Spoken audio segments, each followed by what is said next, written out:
Ada salah seorang Yahudi bertanya kepada ulama. Pada waktu itu umat Islam sedang berada pada puncak kejayaannya, di mana tidak ada satu peradaban pun di dunia ini yang melebihi peradaban umat Islam saat itu. Saat itu umat Islam berada pada puncak kejayaannya, terutama di bidang ilmu pengetahuan.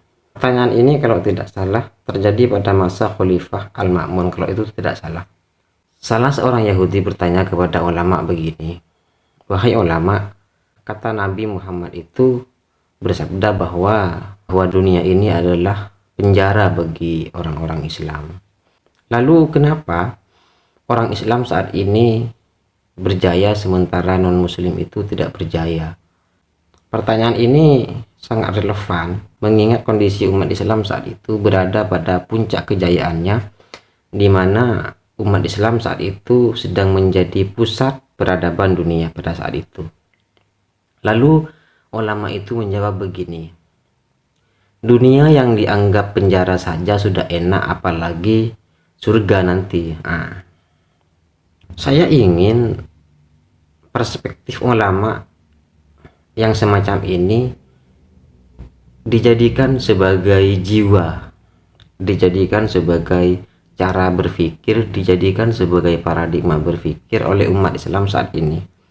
Kenapa? Karena umat Islam saat ini saya lihat cenderung melihat dunia ini sebagai tempat di mana umat Islam itu harus kalah dari orang kafir, karena umat Islam menilai bahwa dunia ini adalah penjara bagi orang-orang Islam dan surga bagi orang-orang kafir.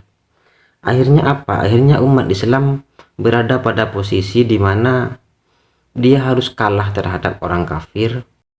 Umat Islam sekarang ini harus merubah cara berpikir mengenai bahwa dunia ini adalah penjara bagi orang-orang Islam.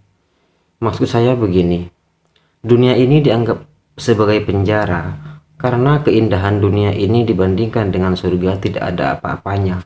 Karena itulah layak disebut sebagai penjara bagi orang-orang Islam. Tidak dalam konteks di mana umat Islam itu harus kalah terhadap orang-orang kafir, tetapi dalam konteks di mana kemenangan umat Islam atas orang-orang kafir yang terjadi di dunia ini tidak sebanding kenikmatannya dibandingkan ketika umat Islam masuk surga.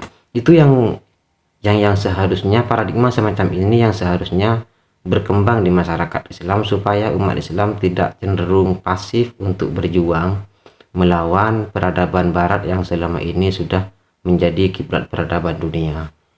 Karena jika umat Islam tidak merubah pola pikir atau paradigma mengenai hadis ini, bagi saya selamanya umat Islam akan pasif dan akan menunggu kemenangan umat Islam sampai datangnya Imam Mahdi. Persoalannya begini, kalau Imam Mahdi itu datang 10 tahun atau 20 tahun lagi mungkin bisa kita menunggu. Tetapi bagaimana seandainya Imam Mahdi itu datang masih dalam waktu yang cukup lama, 10 abad, 20 abad, 40 abad, 100 abad?